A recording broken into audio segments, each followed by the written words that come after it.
네, 제목은 온전한 제사와 율법이신 예수 그리스도. 예, 다시 한번 온전케 하신다 해도 되고요. 온전함의 제사하고 온전함의 율법이신 예수 그리스도가. 그러니까 구약의 제사와 율법, 모세로 받은 율법은 두 가지. 제사하고 율법은 그림자이고 그의 본체가 예수 그리스도다. 온전한 제사는 예수 그리스도고요. 온전한 율법은 모세로 받은 율법이 아니고 예수 자신이에요. 다시 한번 예수가 우리에게 지혜를 주시고 예수가 우리에게 축복을 주신다고 생각하는데 틀린 말은 아니지만 1%라도 맞는 얘기지만 아주 정확한 이야기는 아닙니다. 아주 정확한 문장으로 말씀을 드리면 예수 그분 자체가 축복이고 예수 그분 자체가 율법이고 예수 그분이 자체가 제사가 할 수 있습니다. 예, 우리에게 지혜를 주시는 것, 지혜가 따로 존재하는 게 아니고 예수 그분 자체가 지혜이고 축복이고 제사고 율법이고 사랑이고, 예, 이해하시겠죠? 그렇게 이해를 해야 100% 정확하게 이해하신 것입니다. 주님, 내게 능력을 주시고 또 사랑을 주시고 깨닫게 주시고 뭐 이런 지식을 주고 복을 주시고 따로 복이 지혜가 존재하는 게 아니고 그분 자신이 모든 것이 온전하면 모든 것이라는 것, 그게 히브리서가 주장하는 얘기라는 거 우리가 다시 한번 살펴봐야 되겠습니다. 오늘 이 제목으로 우리가 은혜 받도록 하겠습니다. 한 번 더 기도드릴까요? 주님, 우리가 어린이 주일로 주님 앞에 드립니다. 산 제사를 드리고자 합니다. 어린이와 같이 오늘 우리가 되는 어린이와 같이 되지 않으면 결단코 하늘나라에 들어갈 수 없다고 했는데 오늘 이 말씀을 잘 우리 마음판에 새기게 하시고 수평선교회 어린아이들이 있습니다. 오늘 찬양을 드린 부족한 찬양을 드렸지만 완전하게 받으실 주님, 아인이 있고 단손 에하 또 시온이 있고 에리가 있습니다. 하나님, 또 오늘 나오지 못했는데 주엘이, 나엘이 또 오늘 이 자리에 함께 하지 못했지만 주님, 이 어린 아이들을 주께서 은혜 가운데서 지혜와 총명이 자라게 하시고 예수님 같이 닮아가는 인품을 가질 수 있도록 은혜를 허락해 주옵시고 오늘 어린이 주일 저희들은 어린이와 같이 되는 귀한 은혜를 허락해 주옵소서. 예수님의 이름으로 기도합니다. 아멘.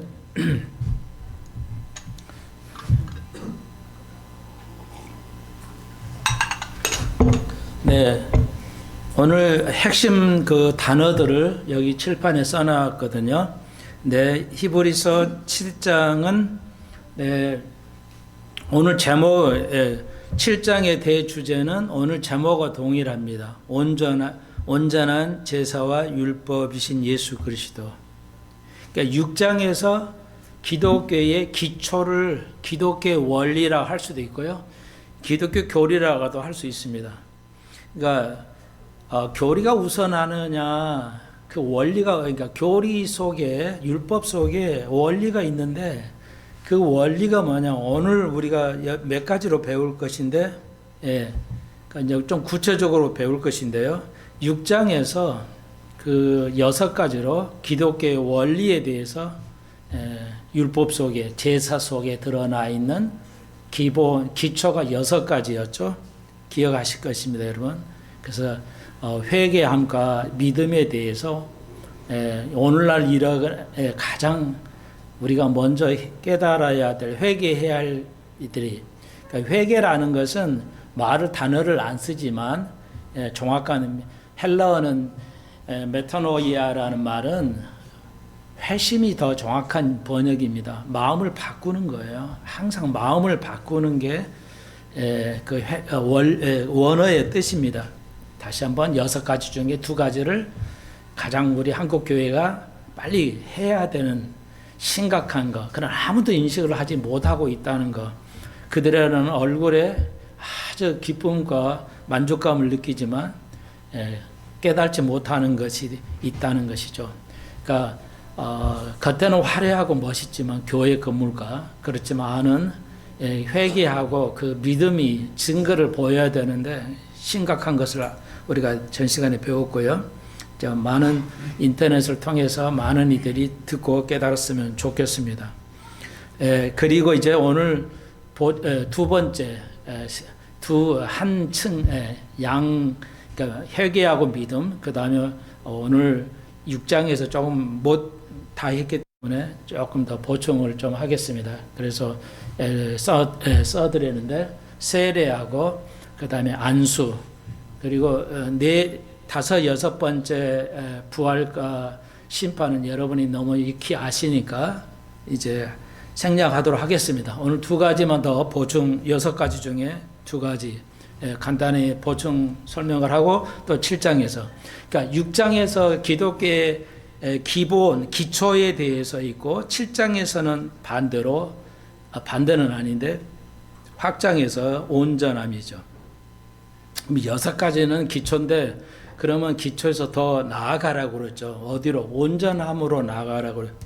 성경 전체에서 성경이 요구하는 걸 한마디로 압축해서 한 단어로 말하면 온전함입니다. 다시 한번 너무너무 중요한 말씀인데요. 성경 전체의 핵심에서 한 단어로 성경을 압축해서 얘기하면 뭐로 얘기할 수 있냐? 온전함이다 할 수 있습니다. 이게 예수님께서 내가 온전한 같이 너희도 온전하라고 그랬습니다. 이게 예수님의 아주 성경 전체가 하시는 말씀이에요. 한마디로 하면 너무 간단하잖아요. 온전함. 그러니까 인간은 끊임없이 온전하지 않는 것에 대해서 이제 우리가 많은 여러 가지 의문을 가지고 있죠. 다시 한번 말씀드리면 성경 전체는 온전합니다. 이는 구약에서 성경 전체에서 아주 중요한 것 중에 한 책을 66권에서 말씀드린다면은 꼽은다면 그건 구약의 레위기를 할 수 있습니다. 레위기는 제사에 관한 것이지만 제사가 우리가 알죠. 레위의 구약의 제사가 불완전하다. 그건 우리가 그림자다 하는 거 알 수 있습니다. 그리고 거기에 본체가 예수 그리스도가 그분이 제사죠. 그 뭐예요? 십자가에 달리신 게 제사잖아요. 다시 한번 구약의 제사는 짐승을 드리는 거고 신약의 제사는 예수분이 그대로예요. 구약의 그대로 그냥 짐승 취급받아서 십자가에 죽임을 당한 겁니다. 그게 제사예요. 십자가 제사. 그래서 로마서가 우리에게 온전한 제사, 우리의 몸을 산 제사로 드려야 된다는 것이 바로 그런 의미죠. 영적 제사인데 이제 우리가 구약같이 피를 흘려서 죽지는 않습니다. 왜냐하면 예수 그리스도가 대신했기 때문에 우리는 그럴 필요가 없고 그렇게 해서도 아니 되고요. 그래서 우리가 제사라는 거 온전한 구약에서 레위기는 제목을 단다면은 그건 온전함이에요. 근데 레위기에 레위기에서 말하고자 하는 모세가 말하고자 하는 의미는 온전함이에요. 제사를 가지고 온전함을 얘기하고 있어요. 똑같은 거예요. 성경은 일괄성 있게 성경 전체가 뭘 얘기하냐? 온전함이에요. 모든 분야에서 온전함이에요. 구약의 레위기는 제사법에 관해서 제사 왜 하잖아. 우리를 온전케 하려고. 근데 우리가 알다시피 제사는 불완전해요. 여기 써드렸잖아요. 7장 11절을 19절에서 제사나 율법이 불완전해요. 그래서 뭔가 이게 다른 것이 필요하다 이거잖아요. 그러면 우리의 질문은 아니 왜 불완전한 걸 주셔가지고 이렇게 맨날 바꿔야 되냐 이런 얘기가 나오는데 그 구약의 제사가 불완전한 게 아니고 인간은 온전하지 않아요. 그러니까 인간이 온전하지 않기 때문에 그걸 예수님께서 이제 하나님께서 그 계획을 바꾸셨다는 의미지. 구약의 제 시스템, 구약의 제 자체가 잘못했다는 뜻이 아닙니다. 그러니까 이건 헷갈리시면 안 돼요. 그래서 히브리서를 통해서 구약의 레위기에 드러나는 제사법의 불완전, 그리고 성경 전체에서 말하는 그 성경 구약에서 말하는 모세의 율법의 불완전. 그러니까 율법이 뭐 불완전하냐? 아니에요. 완전한데, 완전한데 인간은 불완전하기 때문에 그 말씀을 지키지 못한다는 겁니다. 율법을 다 지킬 수 있어요. 예수님도 지켰다는 거죠. 그러니까 바울도 그냥 지킨 것 같아요. 내가 율법으로는 온전한, 율법을 대해서는 내가 유태인이고 히브리인이고, 그러니까 이 대단한 사람들이죠. 그러니까 율법을 지킬 수가 있는데 이게 우리는 온전하지 않기 때문에 율법을 지키지 못하는 것이죠. 자, 그래서 그거에 대한 문제를 이제 다시 한번 제사는 제 시스템, 그러니까 이 말은 계속 이제 잘 정리를 하셔야 됩니다. 이 정도 오시면 여러분 잘 정리하시겠죠? 구약의 레위기는 목표가 뭐예요? 온전함이에요. 성경 전체는 온전함이에요. 그런데 제사는 왜 제사 드리냐? 죄 사함을 받으려고요. 다 아는 얘기죠. 오늘날 우리가 계속 죄 사함을 받은 우리들의 신약은, 우리들은 죄 사함을 받았기 때문에 감사를 드리는 겁니다. 제사를 예배라는 걸로 쓰죠. 제사란 말을 쓰지 않고 예배라는 거 써도 괜찮아요. 근데 그 뜻을 분명하게 알아야 돼요. 거의 동의어지만 분명히 다른 점. 구약은 제사, 신약에서는 예배라고 그래요. 그러니까 왜 예배라고 하냐? 구약의 제사를 드리지 않습니다. 예수가 완성했기 때문에. 그러니까 그 예배를 감사하기 때문에 드리는 그것이 예배다 할 수 있습니다. 그리고 제사함이 죄가 없어지면 뭐예요? 그걸 우리가 온전함의 의미의 규정은 뭐예요? 죄가 없는 거. 그러니까 하나님은 죄가 없다. 그러니까 온전함이죠. 그러니까 인간도 죄가 없어져야 되는데 그러려면 어떻게 해야 되냐? 희생의 제사가 있어야 된다. 그게 예수 그리스도의 십자가의 보혈이죠. 오늘 찬송이 바로 그런 내용이라는 거 여러분이 딱 감이 오시죠? 다시 한번 율법에 온전하지 않아요. 그래서 예수 그리스도가 이제 우리를 법으로, 그러니까 마음의 법을 주셔서 얽매이지 않고 온전하게 하신 거. 오늘 어린이 줄 우리가 생각해 볼 수 있는 그 어린이에 관한 얘기가 아니고요. 그러니까 우리가 어린이와 예수님께서 제자들이 예수님에게 물어봤죠. 하늘에서 큰 자가 누구이까? 하늘에서 큰 자가. 그러니까 예수의 제자들이 관심은 뭐냐? 하늘에서 큰 자가 누구냐에 관심이에요. 우리도 이 땅에서 잘 사는 게 관심이잖아요. 죄송하지만 우리 교회는 거의 그러진 않지만 보통의 교회나 세상에서 가장 관심 있는 게 하늘나라 아니에요. 이 땅에서 내가 큰 자가 되냐 작은 자가 되냐 이게 관심이잖아요. 솔직하게 말씀드리면 불편한 진실이지만 목사도 해당되고요. 이 땅에서 큰 목사 성공한 사람이 근데 조금은 나은지는 모르겠는데 제자들이 물어서 예수님이 하늘에서 큰 자가 누구니까 여전히 알고 있었어요. 하늘에도 큰 자와 작은 자가 있다는 거. 이 땅에뿐만 하늘에도 큰 자와 작아가 있다는 거. 예수님 그걸 부인하지 않았어요. 인정하셨죠. 예수님 뭐라고 그랬어요? 너희가 더 명쾌한 대답이죠. 하늘에서 이제 약간 우회해서 말씀하셨는데 하늘에서 큰 자는 어린이와 같지 않으면 결단코 하늘나라에 못 간다. 더 센 말씀으로 하셨죠. 그러니까 이런 것들을 오늘날 현대인들이 놓치고 있죠. 성경 전체를 놓치고 있다 해도 과언은 아닌데 어린이날 꼭 굳이 말씀을 드리면 어린이와 같지 않으면 하늘나라에 결단코 못 간다. 믿음으로 구원받는 나이 놓고 왜 또 이런 얘기가 나오냐. 그래서 우리가 이걸 배경이라 하고 문맥이라도 할 수 있죠. 어떤 기초를 가지고 있으면, 기초 이론을 가지고 있으면 배경을 많이 알아야 됩니다. 그러니까 어린 아이들도 국어든 수학이든지 영어든 뭐 과학이든지 말이죠. 공식이 있잖아요. 기초가 있잖아요.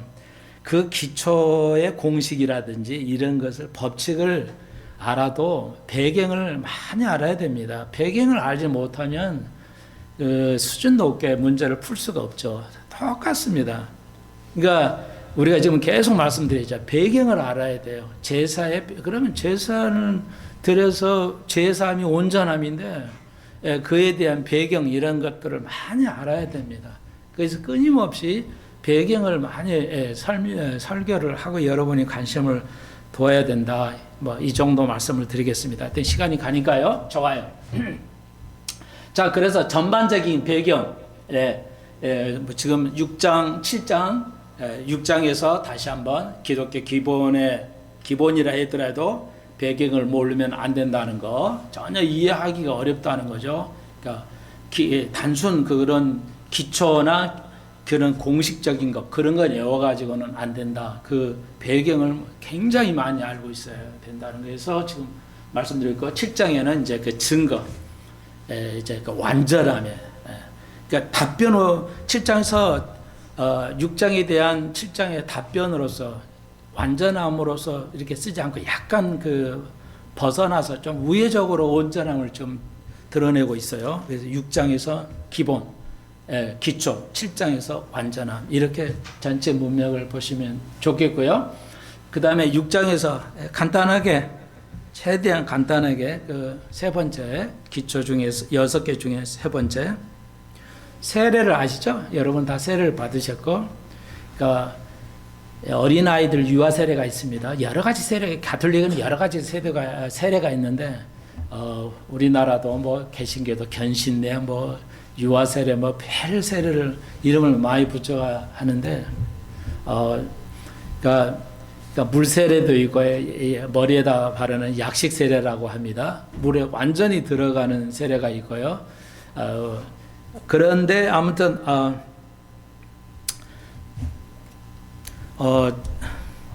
말이 조금 좀 끊기는데 어린이가 지금 안 된 천국에 갈 수 없다는 거. 하여튼 여기 연결이 있기 때문에요. 맞아 좀 기게 되면 좀 정리 드리겠고요. 다시 좀 세례로 가겠습니다.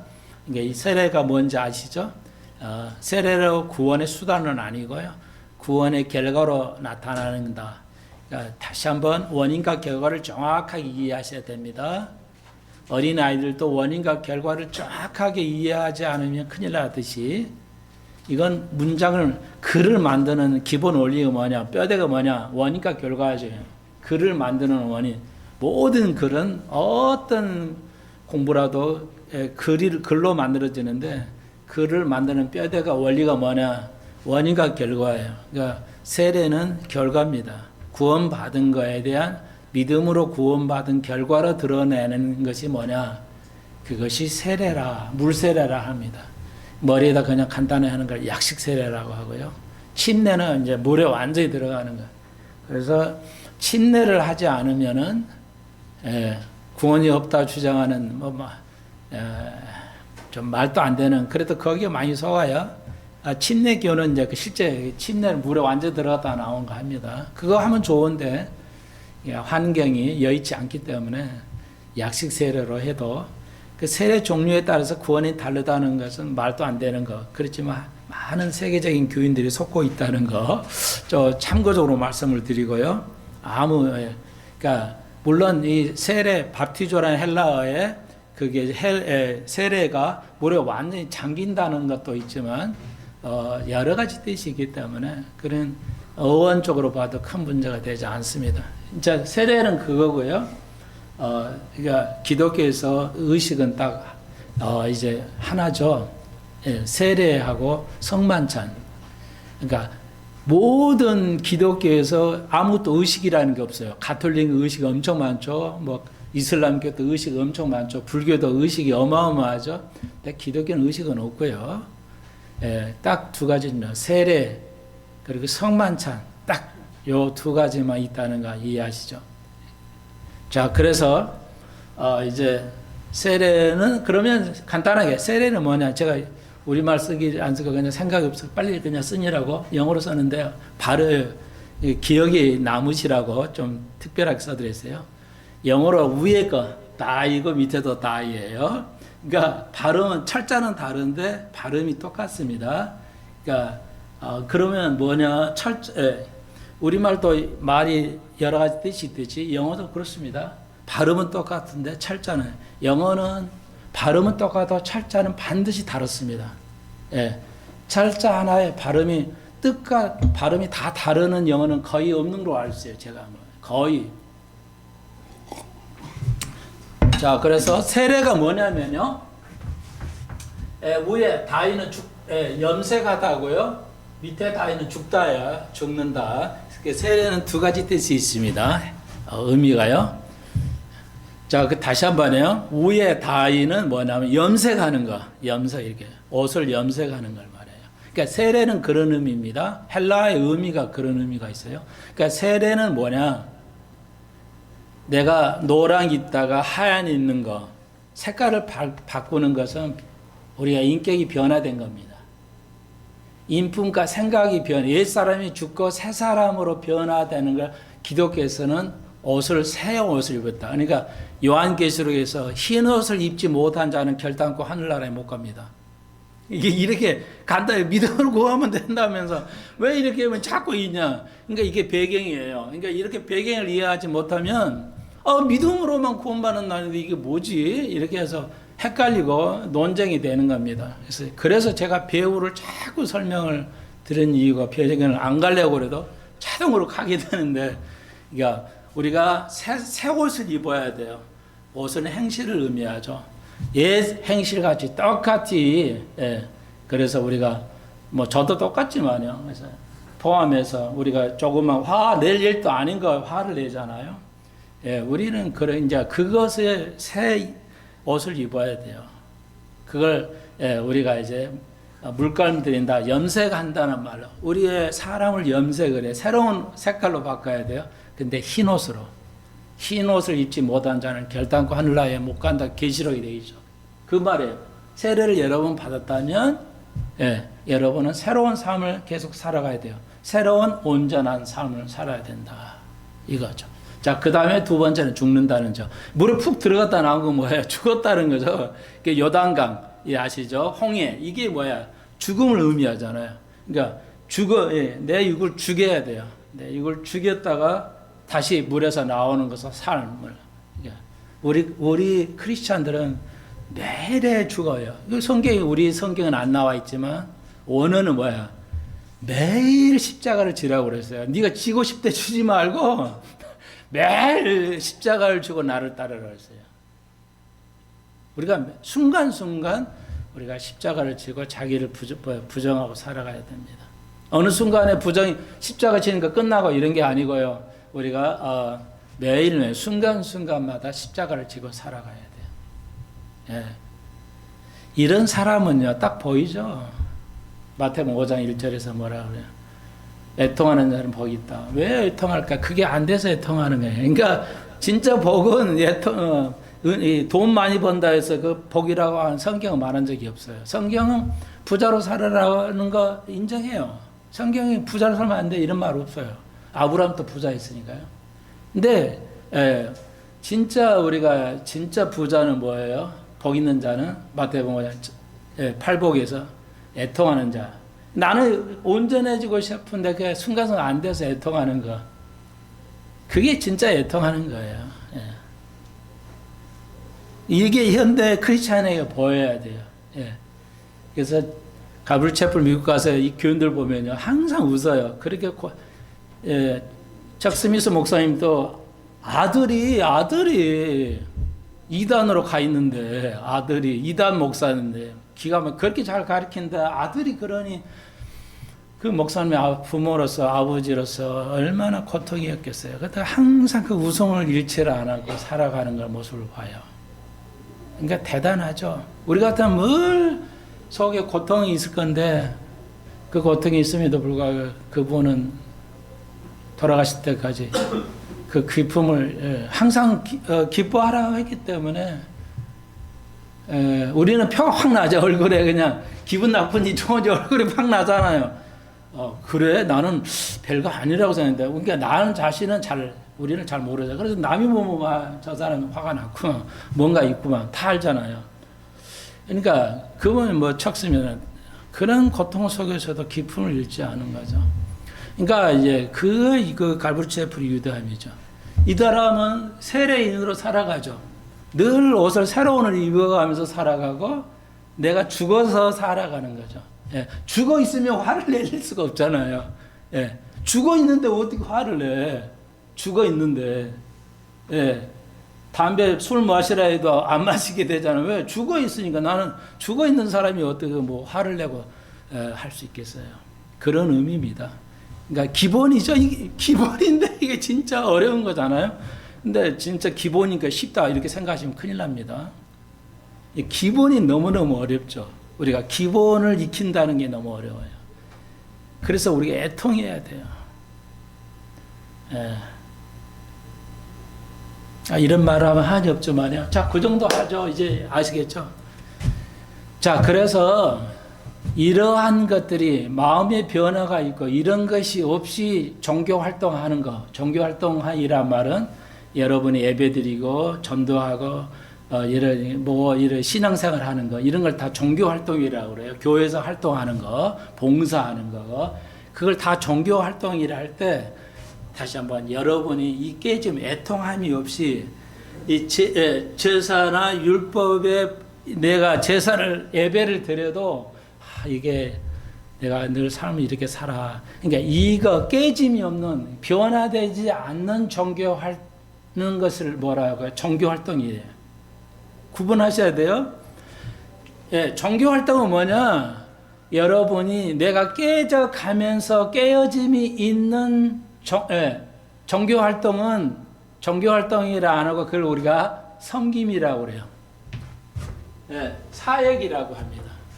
근데 내가 깨지지 않고 세상과 똑같은 성격 그대로를 가지고 있으면서 사역하는 사람을 우리가 종교활동이라고 해요. 완전히 다른 겁니다. 이해하시겠죠? 속이 변화되면서 여러분이 찬양했다면 이건 예배야. 근데 내가 그런 거 없이 성가대를 봉사하거나 와서 예배를 드린다. 그건 종교활동이에요. 이해하시겠죠? 너무 중요한 겁니다. 이게 그러니까 특히 뭐 여러분도 찬양하지만 성가대원이 많이 성가대원이란다 이거야. 많은 교회가 그들의 삶이 변화되면서 성가를 하면 뭐야? 그건 찬양이에요. 근데 그거 없이 그냥 이거 오늘 성가대 열심히 해야 돼 나와서 막 열심히 하는 것은 그것은 종교 활동이다. 이렇게 그게 오늘 히브리서가 가리키는 겁니다. 왜 온전하지 않죠? 그의 성가대 입으로 부르는 그 성가가 뭐야? 온전하지 않죠. 온전한 제사가 아니에요. 온전한 예배가 되니까 참 예배는 뭐야? 나를 죽이는 거죠. 나를 죽이는 거예요. 이해하시겠죠? 그러면 충분히 못해요. 자, 그렇게 하고요. 안수 금방 이제 말씀드렸는데, 안수는 뭐예요? 뭐 이렇게 목사로 안수를 줬다. 그러니까 안수는 목사만 준다는 걸로 뭔가 각인이 되어 있는 것 같아요. 한국 교회가. 이게 한국 문화에서 온 건데, 다시 한번 우리는 아시죠? 안수는 목사는 안수를 받는 거고, 이런 건 집사나 이런 건 안수가 아니라고 생각하는데, 차이가 전혀 없습니다. 목사님은 교인들이 뭐라고 하면 안 돼. 목사는 따로 하니까. 한국 교회 저도 어떤 사람 만나면 저희가 이제 목사인지를 아니까 제가 식사를 해도 나이 순이 아니야. 식사도 목사님 먼저 하셔야 하고 목사님 먼저 해야 된다. 그래서 내가 그렇게 하시면 안 됩니다. 나이 순도 식사는 나이 순입니다.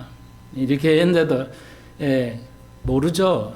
원래 어려서부터 그렇게 배워왔기 때문에 여러분 그래서 그건 목사를 망가뜨리는 주 원인입니다. 목사가 교만해져 나도 모르는 사이에 목사가 교만해져 버리는 대접받기를 원하는 목사는 섬기는 자세인데 말이죠. 섬기는 종이지. 근데 이제 아무튼 그래요. 참 이런 말을 어떻게 표현해야 할지 모르겠는데 자 그래서 목사 안수하고 다른 평교인들은 안수가 없잖아요. 그러니까 전혀 아닙니다. 그러니까 차이가 전혀 없고요. 목사 안수든 집사를 안수로 해서 했든지, 그 하나님의 종으로 안수하는 거니까 이건 뭐냐? 목사 안수니까 이건 특별한 어떤 하나님이 특권으로 준 것이다. 그딴 거 없습니다. 그런 거 없고요.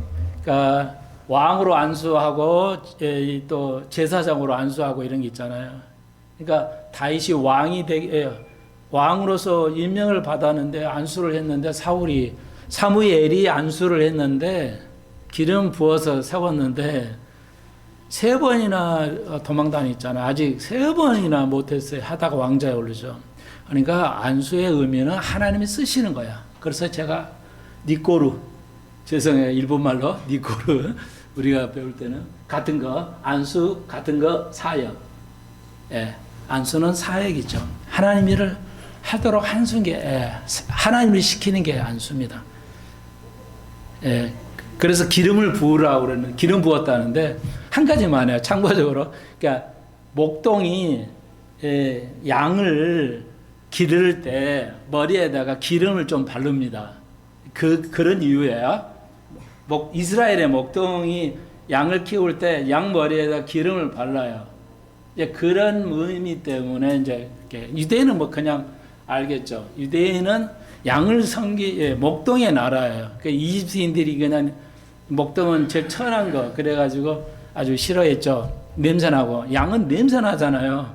양 냄새 더럽거든요. 돼지 냄새도 그렇잖아요. 양 냄새도 고약하고. 그러니까 양은 말을 안 듣고요. 양이 온순한 것 같지만 고집 아주 엄청 셉니다.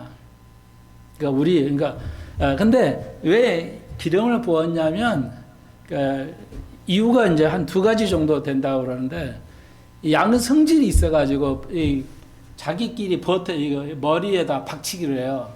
콱 받는다고요. 그래서 미끄러지게 해가지고 다치지 않게 많이 하게 하는 것이 이게 하는 거예요. 그러니까 특별한 그렇게 아주 기름을 부었다 목사는 그런 거 중요한 게 아닙니다. 그러니까 우리가 이제 우리 모두는 하나님께서 영적으로 안수를 준 거예요. 목사만 기도 더 많이 해야 되고 목사님과 이렇게 사는 게 아니고 이렇게 하면 이건 기독교가 아닙니다. 우리 모두가 베드로를 통해서 알아줬죠. 제사장이요. 왕 같은 제사장이잖아요. 자, 목사만 제사장이 아니고 여러분 모두 제사장이에요. 그래서 여러분이 목사도 없이 여러분이 직접 하나님을 만날 수 있게 제사할 수 있어요. 여러분 가정에서. 어디에서나 여러분이 제사를 드릴 수 있고 여러분이 설교할 수 있고 여러분이 기도할 수 있고 다 할 수 있어요. 목사를 통해서 제사장을 통해서 구약은 제사장만 할 수 있지만 신약에는 뭐 그러면 여러분이 제사장이에요. 그러니까 여러분이 하나님이 기름 부어서 이렇게 사용하신다는 의미. 쓰겠다. 내가 사역하겠다. 이런 의미지 특권이 있어가지고 말이야. 그런 거 없어요. 자, 이렇게 아시겠죠? 전체가 말씀드렸지만 근데 사역에서 한 가지만 더 덧붙이면 여러분이 이 땅에 살아가면서 사역을 하는데 세상 일도 사역이에요. 교회 예배드리고 전도만 교회 일이 아니고 여러분이 청소하는 거 하나 그런 것도 다 하나님의 사역이에요. 구분하시면 안 됩니다. 하나님을 위해서 하는 거예요. 다 하시는 게. 그런데 그 사역이 참고적으로 말씀드리면 은사하고 기초하지 않습니다. 여러분의 삶의 능력이 은사에 기초하지 않습니다. 다시 한번 고린도 전서에서 따져야 할 문제인데 여러분의 세상 살면서 왜 이렇게 나는 잘 못하냐, 이 일을 잘 못하냐, 이런 것은 하나님 나에게 불공평하게 은사를 안 주셔서 이렇게 할 은사를 그런 게 기초하지 않습니다. 다시 한번. 그러면 하나님 불공평할 수 있다는 것 생기기 때문에 제가 다시 한번 여러분이 공부하시면 돼요. 돈이 많아가지고 돈을 잘 벌어서 돈이 많아서 잘못된 사람이 얼마나 많아요. 옛날에 그 영남교회 한경희 목사님 아시죠? 원로 목사님. 북한 사람이에요. 그러니까 영남교회는 다 북한 사람들이에요. 거기는 보통 사람 못 들어가. 또 거기는 또 다 그냥 장로들이 다 북한 사람들이에요. 생활력 엄청 강하잖아요. 정중 뭐 이렇게 옛날에 회장 같은. 거기는 지휘자까지도 북한살. 지금은 뭐, 예. 항의지 목사님이 담임할 때 그 엄청나게 권세가 클 거 아니에요. 권세가. 근데 그 교인 한 분을 장로님에게 가난하게 살았는데 미팔군에다가 콩나물 그거 납품하는 걸 소개를 해주세요. 미팔군에 콩나물 납품하니까 이거 뭐 평생 이거 뭐야 돈방석이죠. 안성이잖아요. 미군들은 이건 한번 딱 믿으면은 소개해주면요. 모든 게 직장도 미군 직장도 교수라든지 누가 추천서 하면 끝나잖아요. 우리나라는 그런 불법이에요. 추천서면 자기 아들도 회장 아들도 못 쓰잖아요. 추천 못 해요. 불법이니까. 그런데 미국은 안 해요. 정반대예요. 누가 추천하느냐에 따라서 직장을 좋은 직장 가냐 뭐 이런 거죠. 사업이요. 그러니까 목사님이 딱 항의지 목사 장로한테 가서 밑발 소개해 줬죠. 그래서 이분이 그냥 돈을 엄청 벌었죠. 그 돈 많아가지고 뭐야 바람 나가지고 그게 다 그러니까 복이 그런 게 복이 아니에요. 예. 그러니까 사람이 사는 것은 능력이 있으면 내가 공부하면 되는 거예요.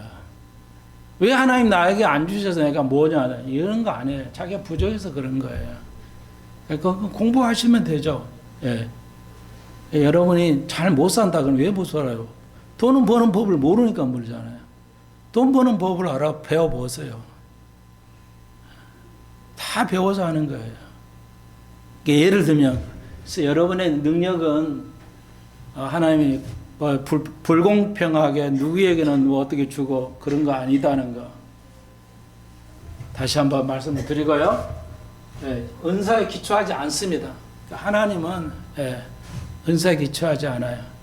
그러니까 은사 이제 오늘 이 정도 하죠. 더 시간 오래 가니까요. 자, 그다음에 오늘 7장인데요.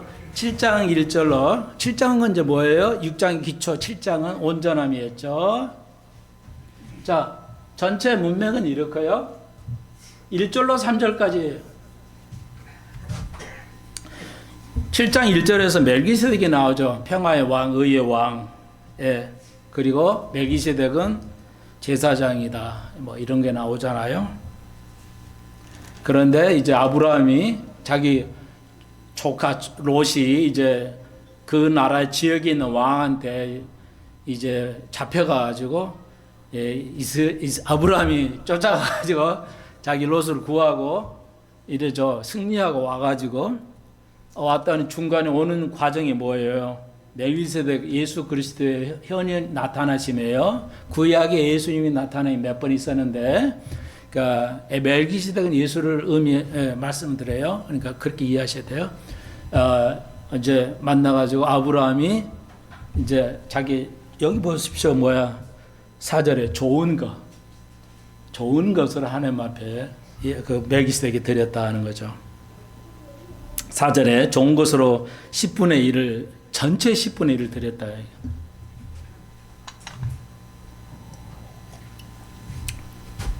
자, 우리나라 성경은 엉터리죠. 이게 보니까요. 그러니까 그 1절 끝에 복을 빈 자라고 하는데 멜기세덱이 복을 빕니까? 말도 안 해. 복을 준 자죠. 영어 성경은 정확한데요. 한국은 반대로 얘기해놨어요. 그 번역을 못해도 이렇게 못하는 생각이 들었는데 복을 빈 자가 멜기세덱 복을 빌었습니까? 그러면 더 위에 누가 있다는 얘기인데 그 말이 아니고요. 복을 준 자라. 다 너무 엉터리해서 참고적으로 말씀드리고요. 그래서 아브라함 10분의 1을 11조를 10분의 1을 멜기세덱에게 드렸다. 이 장면이 나오죠. 그럼 이게 뭐야? 이게 뭐냐면요. 11조의 규정이죠. 왕의 백성의 증거라고 했는데 다시 한번 왕의 백성의 증거가 뭐예요? 11조입니다. 그러니까 우리가 왜 11조를 하냐면 한국교회가 이런 걸 논쟁해야 되는데 성경의 깊이를 좀 공부하려 하는데 쓸데없는 거 뭐 11조 해야 됩니까? 안 해야 됩니까? 그거 가지고 맨날 자기 멋대로 계산을. 너무 제가 요즘 조금 똑똑해지다 보니까 죄송해요. 요즘 내가 참 옛날에 참 둔했는데 요즘 많이 좀 조금은 좋아졌어요. 예, 그래가지고 이제 사람들이 좀 제대로 못하면 너무 답답을 느껴요. 나도 느껴요. 이러면 안 되는데. 근데 조금만 못해도 그냥 너무 못하게 보여요. 장단점이 있는데, 여러분, 10분의 1은 헌금하는 이유는 여기 그대로 알려드렸어요. 여러분이 11조를 하는 이유는 하나님의 왕의 백성이 된 증거입니다. 구원받았다는 증거입니다. 다시 말해서 옛날에로 표현한 거예요. 그러니까 왕의 백성은 뭐예요? 의무가 뭐예요? 세금. 우리나라는 국가에 세금을 내야 하잖아요. 그러니까 세금을 내는 거. 예. 그러니까 우리나라 세법에 제일 나쁜 것이 이제 상속세잖아요. 부모 거 다 가져가요. 다 반 이상 가져가잖아요. 국가가 아무것도 부모가 다 고생하고 돈 세금 낼 건 다 내가지고 했는데 뭐 한 50억, 100억 이상이면 뭐 세금 50% 때리고 말이죠. 기업체 다 못합니다. 다 그냥 그렇게 사바사바해서 그냥 하는 겁니다. 내가 볼 때 그래요. 이런 말 하면 안 되는데 상속세가 어마어마해서요. 기업체가 상속세 내야만 경영권 없어져 버립니다. 돈이 없어서. 이런 나라가 거의 없어요. 세계에. 한국도 이제 세금은 상속세는 0%로 해야 됩니다. 부모도 세금 낼 거 다 내고 자식이 주는데 왜 거기서 또 다 가져가면 자식의 기업은 어떻게 하라고 기업을 읽어요. 정부 거 다 된다는 거잖아요. 그러니까 이건 좀 참고만 하세요. 그러니까 이제 그런 거고. 근데 하나님께서 우리에게 주실 때 그 나라의 그 의무상으로 세금은 그 나라의 의무잖아요. 그 나라의 백성이. 그러니까 우리가 11조 하는 건 하나님의 백성의 그 왕의 백성에 된 증거이기 때문에 여러분이 하신다 이렇게 이해하시면 신학적으로 성경적으로 규정해 드리는 겁니다. 이해하시겠죠? 예. 그래서 다시 11조는 하나님의 것이라는 걸 인정합니다. 이건 내 것이 아닙니다. 10분의 9는 내가 쓸 수 있고 그 100개, 10분의 10이 다 하나님 건데 이 땅에 살려면 필요하니까 10분의 9는 내가 쓰도록 하나님이 위임하신 거고 10분의 1은 그건 좀 내놔라. 그건 목사들 또 내 것이다. 이제 이런 그러시면 되겠습니다. 아시겠죠? 물론 좋아요. 뭐 또 계속 얘기하면 너무 시간이 오래 걸리니까 11조. 그래서 어떻게 알았어요? 신비롭잖아요. 아브라함이 야 11조 내라 이렇게 안 하셨는데 그냥 아브라함이 그냥 좋은 것을 딱 만나고 11조를 드렸어요. 참 그러니까 성경은 신비롭죠. 뭐 그 정도 하시면 여러분 충분히 이해하실 것 같고요. 오늘 시간이 없기 때문에 더 이상 더 자세하지 않고 있고요. 자, 그래서 그 다음에요. 일단 4절로 10절입니다. 10절에는 레위의 반차라는 것은 계통이에요. 계통. 후손을 말해요. 그러니까 반차, 질서를 말합니다. 이쪽 계통, 이쪽 계열. 예. 그러니까 이제 우리나라 제일 의도는 아닌데 남전도회였다면 남성교회 무슨 성교 이러잖아요. 그러면 그쪽으로 한 이 그룹이 돼요. 그러니까 위험하죠. 굉장히 위험합니다. 예.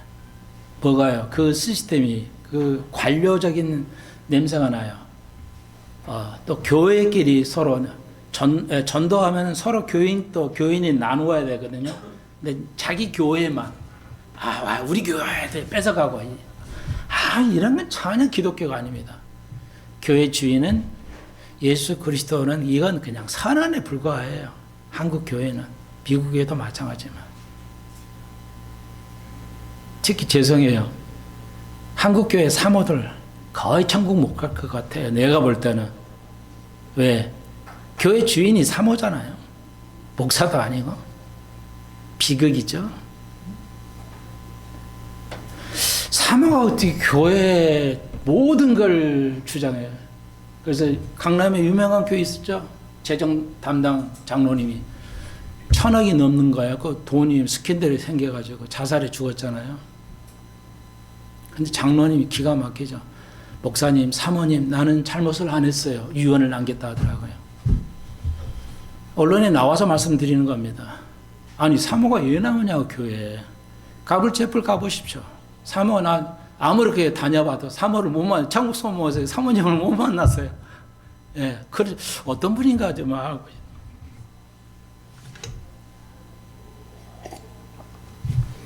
야, 여자가 교회에서 주인 노릇 하는 게 비극이죠. 한국 교회가 아무도 몰라요. 예, 이게 질서가 이렇게 중요합니다. 예, 제사는 레위하고 멜기세덱에 두 개 계통이 있어요. 이게 없어요, 더. 우리가 알다시피 이제 레위의 아들을 통해서 그 후손만 이제 제사장이 직분을 해요. 그 제사장끼리도 친척이 있잖아요. 같은 레위의 사촌, 팔촌, 막 12촌 이렇게 가면, 아니, 그 아론의 자식들은 맨 제일 좋은 앞에 와서 불 땡기고 막 제사만 하니까 좋고, 나머지 계통의 그 매촌들은 뭐야, 그냥 청소만 하고 밥그릇 청소하고 이런 거 하니까 왜 우리는 이런 거예요. 고래가 그런 거였잖아요. 우리는 왜 후진가하고 쟤들은 그 아론의 아들은 제일 앞에 나와서 멋있는 것만 하고 열받아가지고, 우리도 레인데 이럴 수 있냐 해가지고 반란을 고라의 반역이라고 그러죠. 모세가 대단하죠. 주님, 이거 어떻게 합니까? 야, 걔들 따로 세워라. 지진해가지고 사면을 시켜버리죠. 구약은 그랬어요. 그러니까 모세 권위를 인정했다는 거죠. 이제 그런 건데, 그걸 목사가 아주 더럽게 써먹어요. 그렇게 써먹으면 안 되죠. 성경을 그렇게 해석하면 안 된다는 거죠. 그러니까 아까 말씀드렸잖아요. 왜 내가 양이 더러운 냄새 나냐. 목동이 약에 더러운 냄새를 나요. 목동은 천한 직업이거든요. 그걸 까먹으면 안 돼요, 목사는. 목사는 천해야만 됩니다. 뭐 그럴 얘기 한이 없지만요. 자, 이거에 뭐예요? 정당해요. 아론의 후손, 레이의 후손에서 아론이 해서 그쪽 계속 계통을 밟아서 했는데, 우리가 알다시피 구약의 제사는 불완전하죠. 그래서 폐기돼야 돼요. 불완전한데 언제까지 가요? 폐기했잖아요. 이제 우리가 알시. 그 다음에 멜기세덱은 뭐야? 이분은 시작부터 영원하신 분이에요. 예수 그리스도요. 완전하신 분이야. 그래서 아브라함이, 야, 레이가 후손 400년 전에 아브라함이, 후대손이 레이가 400년 후에 레이고, 거기에 아브라함이 우선이잖아요. 시간상 우선권이잖아요. 우선해서 11조를 드렸다니까. 율법으로 11조를 드린 게 아니라 아브라함이 자청해서 11조를 드러내라고 한 것도 아니고 그냥 드렸어요. 온전한 제일 좋은 거. 그러니까 여러분이 하실 때, 교회 하실 때는 가장 좋은 걸 하셔야 돼요. 쓰도 남은 거 교회에 이제 필요해요. 이제 이런 마인드 좀 벗어야 나야 돼, 한국 교회는. 하나님의 하는 건 가장 좋은 걸 하셔야 됩니다. 하나님은 그 거지같이 그냥 다 제가 쓰고 나면 교회에다 뭐 필요해요 이거 내놓고 그런 거 하시면 안 됩니다. 생각을 잘 하셔야 돼요. 하나님 앞에 목살 때 하는 게 아니잖아요. 자, 그런 거예요. 멜기세덱이 가장 좋은 거를 그분에게, 이분은 영원한 제사장이에요. 여러분은 영원한 제사장이에요. 여기서 7장에서 중요한 거예요. 여러분은 제사장이고 여러분은 왕이에요. 손목사 얘기가 아니죠. 베드로가 그랬으니까. 우리는 왕 같은 제사장이에요. 모든 걸 직접 할 수 있어요. 예. 그러니까 우리가 예수가 레이의 후손이 아니에요. 그렇지만 레이의 사역을 감당했죠. 예수가 예수님은 유다의 후손인데 레이의 말도 안 되나? 이거 말도 안 되잖아. 왜 아닌데냐? 십자가를 짐으로써 레이의 후손을 담당했잖아요. 레이가 제사법을 예수님의 십자가 짐으로 감당했잖아요. 그러니까 레인이 된 거예요. 레이 후손 썼어요. 우리가 그래서 레이의 후손에 쓴다는 거야. 내 죄를 잡아가고 국가의 죄를 잡아가면서 가야 돼요. 예. 그러니까 한국 교회는 한국의 잘못을 얘기를 안 하잖아요. 예. 한국의 잘못을 제사장은 국가의 잘못하고 자기 잘못을 해야 되는데 목사가 잘못해요? 안 하잖아요. 바람 나고 해도 목사가 바람도 아니 그 얘기 그만하죠. 그러니 이제는 뭐 지쳐버릴 정도니까요. 예, 예수는 멜기세덱 판지 영원히 가야 할 제사예요. 하늘나라에도 영원히 찬양이 있죠. 예, 그러니까 이 예배는 영원할 건데요. 예, 세상에 하늘나라에 가면 믿음도 필요 없잖아요. 이제 다 완성했는데 뭐가 필요할까? 그런데 왜 믿음의 주신? 예, 믿음의 주가 예수 그리스도거든요. 그러니까 믿음이 천국 가도 필요하다는 의미예요. 그러니까 여러분 잘 생각하셔야 돼요.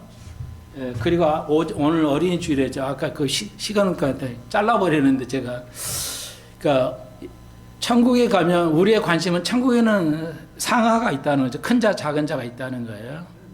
예, 그러니까 우리가 어린이 주일날 우리가 어떤 자가 천국이 커요? 이 땅에서 성공한 사람. 그런 거 아니고요. 예, 어린이와 같은 내가 어떤 사람이냐가 중요하다고 그랬죠.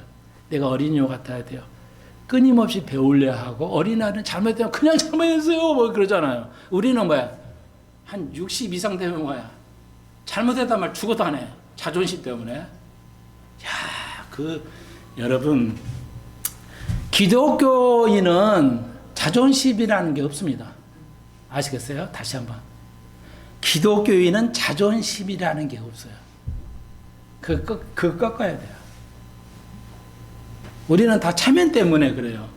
내가 이 나이에 뭐 이러면서 어릴수록 봐요. 굉장히 변화되고 깨닫잖아요. 그런 거예요. 여러분 잘 생각하십시오. 어린이 주일 예수님 그랬죠.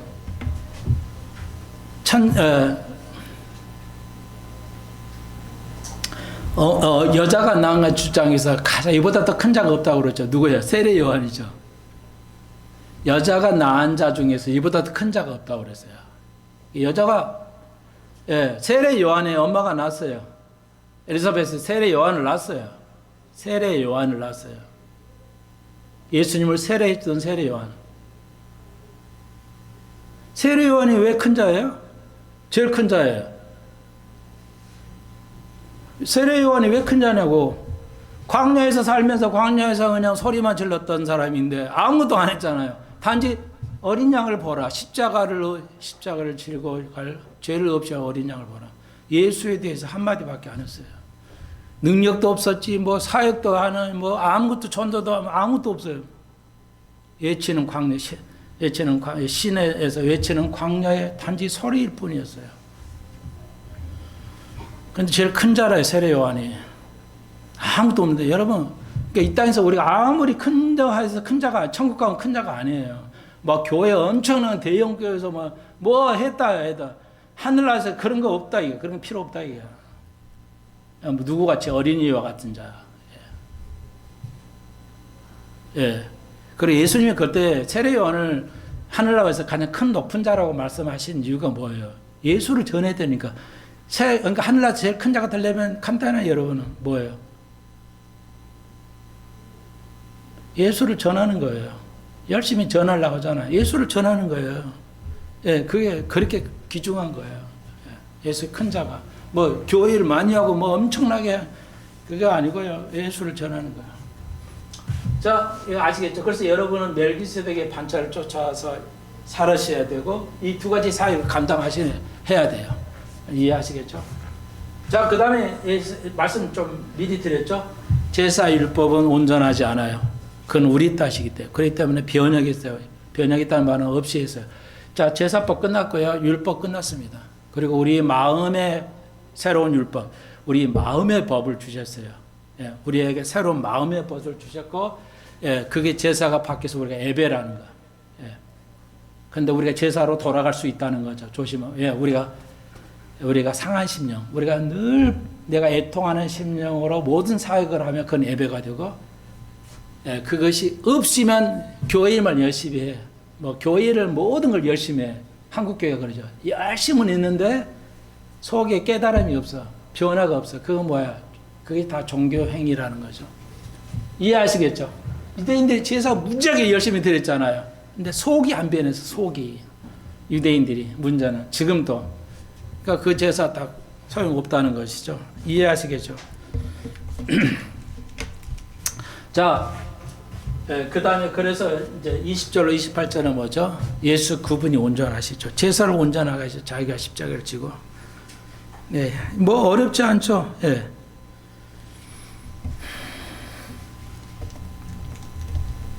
그게 20절로 18절까지 온전하신 예수라 그분을 이제 얘기하고 있습니다. 그러니까 제사 드렸던 모세보다 우월하고 천사보다 우월하신 예수 그리스도. 예. 그럼 25절 보십시오.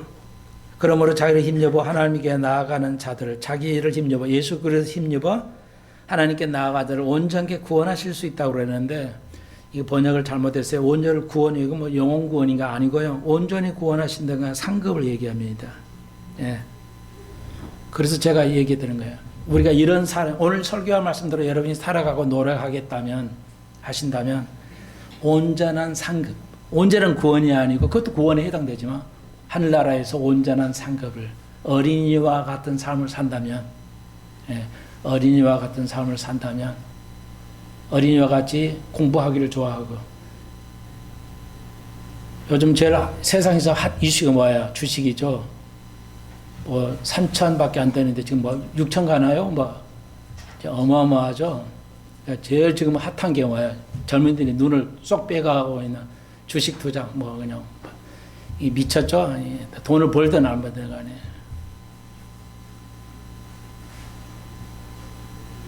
예.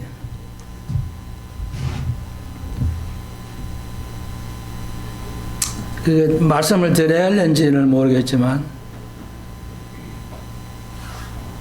여러분이 이제 하늘나라에서 제일 중요한 게 상급을 받는 겁니다. 상급을 계산하는 거죠. 온전한 상급으로 번역을 해야 맞아요. 그는 누구같이? 어린이와 같이.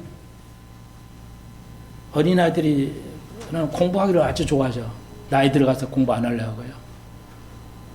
근데 이제 젊은이들에게 그 세계적인 투자 있잖아요. 갑자기 생각은 나는데, 그 투자자, 뭐 유명한 사람 있죠. 뭐, 그 세계 가장 유명한, 투자 전문하신 뭐 누군가 이래 생각이 안 나는데, 그분이 유명한 말을 남겼잖아요. 주식에 투자를 해야 되려면, 예, 공부하지 않는 주식 투자는 재앙이라고 하는 유명한 말을 남겼죠. 난 똑같다고 봐요. 예수를 아는데 투자하지 않은 것은 재앙입니다. 한국교회가 예수에 관한 투자를 너무 안 해요. 어린이와 같이 안 해요. 배우기에 막 힘써야 되는데 예수 알기를. 똑같은 현상이기 때문에 그렇습니다. 아무튼 예수를 아무쪼록 잘하는 어린이와 같이 많이 알아가기를 주의 이름으로 어린이날 축복드립니다. 기도드립시다.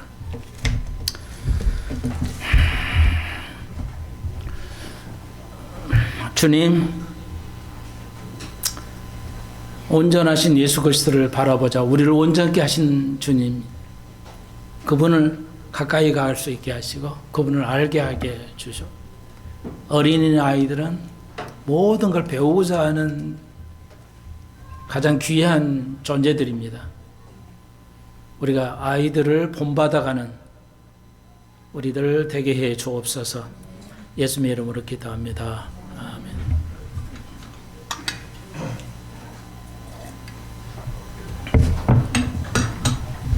네, 어린 주일 감사하고요. 오늘 두 아이들은 하고 또 여기 왔나요? 왔어요? 다행이네.